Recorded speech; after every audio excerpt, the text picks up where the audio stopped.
बहुत ही ब्यूटीफुल सा एक ब्लाउज का डिजाइन जिसकी कटिंग मैं आपके साथ शेयर कर रही हूँ। तो इसके लिए मैंने लिया है ये इस तरह से सीक्वेंस फैब्रिक में ये वाला कपड़ा। तो ये होगा हमारा मेन फैब्रिक। तो ये हमारा पैडेड ब्लाउज बनने जा रहा है। तो इसके लिए हमें दो तरह की लाइनिंग चाहिए होगी क्योंकि ये कपड़ा ट्रांसपेरेंट है।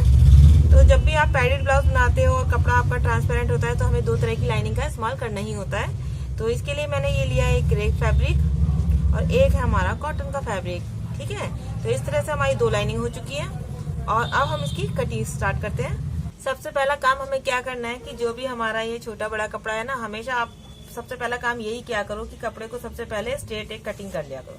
ठीक है ना, इससे हमारे मेजरमेंट पे बहुत फर्क पड़ता है। तो सबसे पहले तो हम इसकी कटिंग कर लेंगे। ये हमारा एक्स्ट्रा कपड़ा है। ठीक है, और मैंने कपड़े को उतना फोल्ड कर लिया है जितनी हमें जरूरत है। जैसे कि हमारी जो चेस्ट है वो 32 है, तो 32 प्लस 2 इंच का मार्जिन, 32 का मतलब फोर्थ पार्ट और प्लस 2 इंच का मार्जिन। तो देखो हमारा लगभग 10.5 पे ही फोल्ड हो रखा है। ठीक, इसकी कटिंग स्टार्ट करने से पहले मैं आपको बता देना चाहती हूँ कि हमारा जो ब्लाउज करता है फ्रंट और बैक, तो हमारा फ्रंट वाला जो फैब्रिक होता है वो हमारे बैक वाले पार्ट से बड़ा होता है हमेशा, है ना, क्योंकि हमें फ्रंट वाले पार्ट में क्या प्लीट्स डालनी होती है। ठीक है, तो 4 प्लीट्स पड़ती है, इस वजह से हम फ्रंट वाला पार्ट जो होता है वो हमेशा एक्स्ट्रा लेते हैं। लेकिन अभी क्या होना है कि अभी मुझे सिर्फ एक डार्ट वाला ब्लाउज बनाना है, सिर्फ सेंटर में हमारी एक डार्ट पड़ेगी। तो इसके लिए मुझे फ्रंट और बैक इक्वली रखने हैं, मुझे फ्रंट वाला पार्ट बढ़ाने की जरूरत नहीं है। तो हमें क्या करना है कि इसी पार्ट को हम मतलब दोनों पार्ट को हम इक्वल एक साथ कटिंग कर सकते हैं। इस तरीके से मैंने अपने कपड़े को 4 फोल्ड में बिछा लिया है और इसकी कटिंग हम इक्वल ही करेंगे। और इसके बाद हम क्या करेंगे कि सबसे पहले तो हम जो सिलाई मार्जिन हमारा नीचे फोल्ड का होगा उसका हम मार्क करेंगे। यहाँ पे मैं लगभग 1/4 इंच या ½ इंच हम ले लेंगे क्योंकि इसमें मैं पट्टी अलग से फोल्ड करूंगी नीचे लगाने के लिए। तो इसके बाद हम लेंगे लंबाई अपनी, जो भी हमारे ब्लाउज की लंबाई होगी। तो मुझे 14 इंच पे ये ब्लाउज तैयार करना है। ये तो हमारा नीचे का फोल्ड हो गया। अब 14 हमें तैयार करना है और ½ इंच हमारा जो शोल्डर में जाएगा, तो उसकी मार्किंग कर ली मैंने। और यहाँ पे भी एक स्ट्रेट लाइन ड्रॉ कर लेंगे। इस तरीके से हो गई मार्किंग। अब इसमें हमें लेना है शोल्डर। शोल्डर हमारा क्या होता है, मुझे बनाना है इसमें बोट नेक। तो बोट नेक में क्या होता है, जो भी आपका शोल्डर होता है, जितना भी आपका शोल्डर इस समय आ रहा है, हमें टोटल पूरा का पूरा लेना होता है, कोई माइनस या प्लस नहीं करना है। तो हमारा शोल्डर इस समय 14 इंच है, तो 14 का हाफ लेंगे 7 इंच।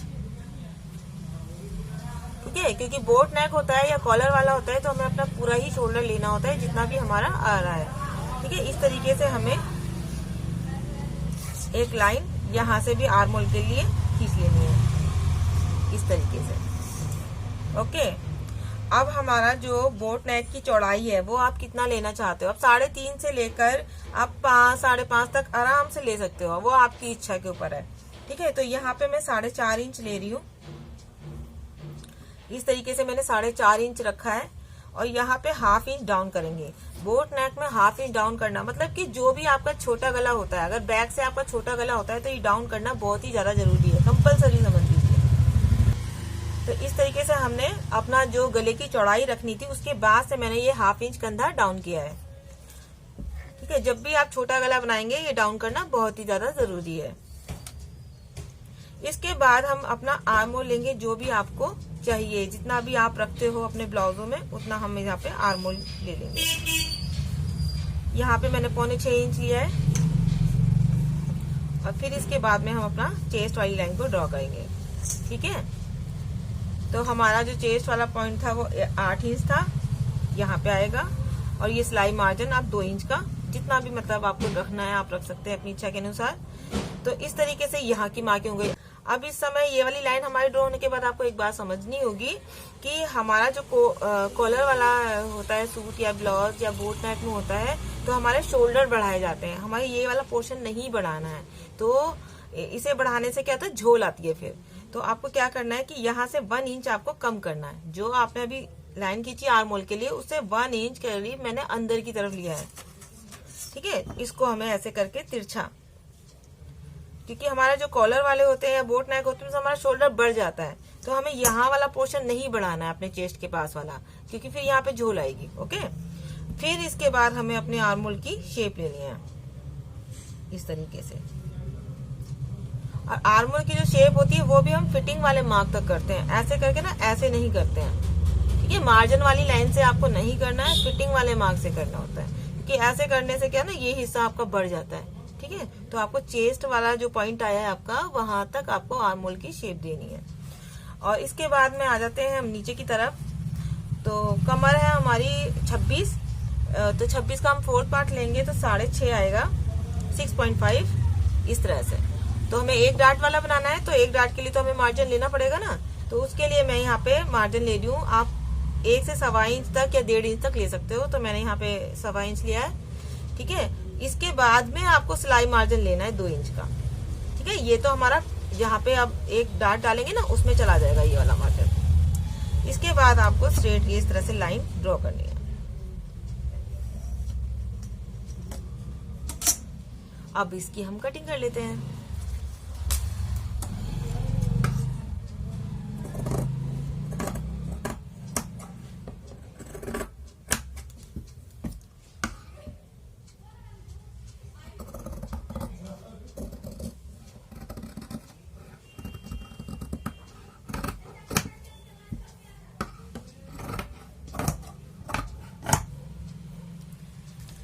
ये लीजिए, इस समय हमारी ये कटिंग हो चुकी है।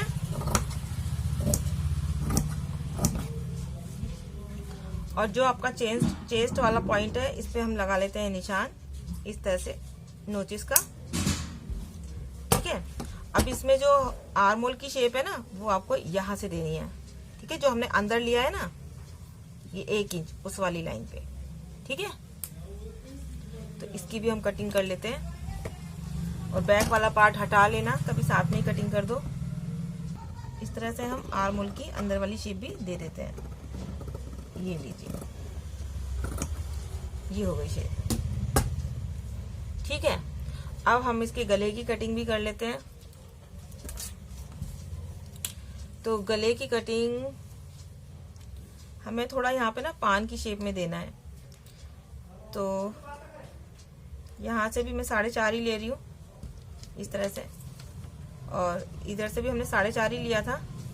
तो इस तरह से ये बॉक्स बन गया, और इसमें हम हल्की सी ये पान की शेप दे देते हैं। बोट नेक में ऐसा नहीं होता कि आपको गोली गला बनाना है, तो आप इस तरीके से भी बना सकते हो। ठीक है, तो इसकी भी कटिंग कर लेते हैं।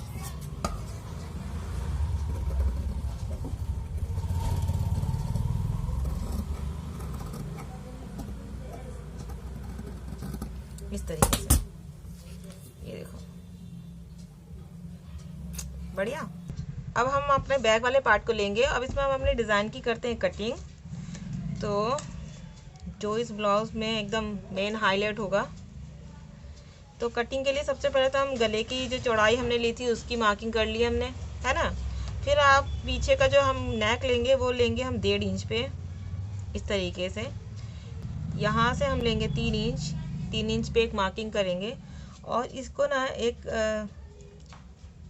4.5 इंच तक की एक लाइन खींच लेंगे ऐसे करके। ठीक है, इस तरीके से मैंने 4.5 इंच पे ही एक लाइन को इस तरह से खींच लिया है। ये जो 3 इंच चौड़ाई है ना, ये आप कम या ज़्यादा अपनी मर्जी से ले सकते हो, इसका कोई रूल नहीं है कि मतलब इतना नहीं है कि हाँ 3 ही लेना है, 2 भी ले सकते हो आप, ज़्यादा भी ले सकते हो आप। ठीक है, इसके बाद हम नीचे की साइड आ जाएंगे, इसको हम हल्की सी ना शेप देंगे ऐसे करके, ऐसे करके ना नीचे कम करते हुए ले आएंगे, ऐसे ऐसे।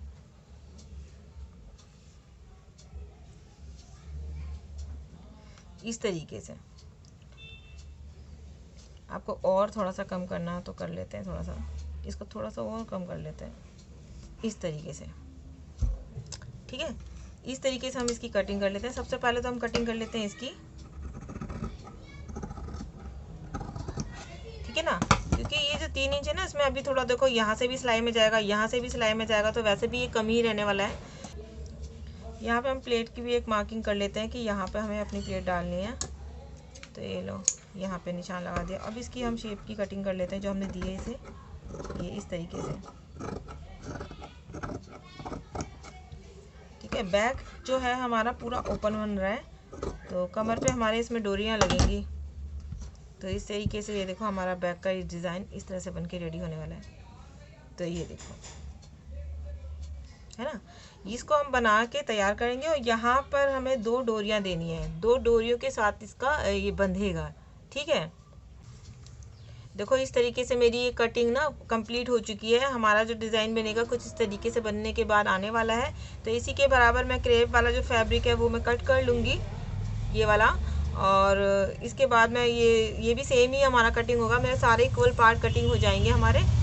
तो चलिए फटाफट से मैं इसको स्टिच कर लेती हूँ, फिर मैं आपको दिखाऊंगी। हमारा ब्यूटीफुल सा ब्लाउज बन के इस समय हो चुका है तैयार। ये देखिए, तो इसमें मैंने एक चीज़ चेंज किया है, मैंने वेस्ट से थोड़ा सा चेंज किया है। वेस्ट हमारी था पहले जब मैंने कटिंग किया था तब स्ट्रेट था, तो उसको मैंने इस तरीके से थोड़ा सा शेप में दिया है।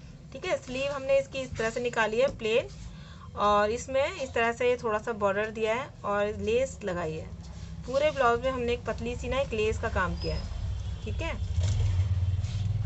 थोड़ा सा इसको आउटलाइन दिए ना लेस से, तो इससे थोड़ा सा और ज़्यादा खूबसूरत लग रहा है। तो हमारा फ्रंट पार्ट तो कुछ इस तरीके से है, और जो बैक पार्ट है वो इसका वो इस तरीके से मैंने इसको डिज़ाइन किया है। ये देखो इस तरीके से, जो बीच में मैंने कट दिया था ना, तो इस तरीके से किया है। और यहाँ पे मैंने वेस्ट पे ना 2 डोरियाँ लगाई हैं बांधने के लिए ना, ये 2 डोरियाँ हैं। मतलब यहाँ भी आपको बताती हूँ, इस तरीके से मैंने कमर पे 2 डोरी दी है, एक बिल्कुल कॉर्नर पे, एक थोड़ा सा 1-1.5 इंच की गैप में है। तो इस तरीके से, ठीक है।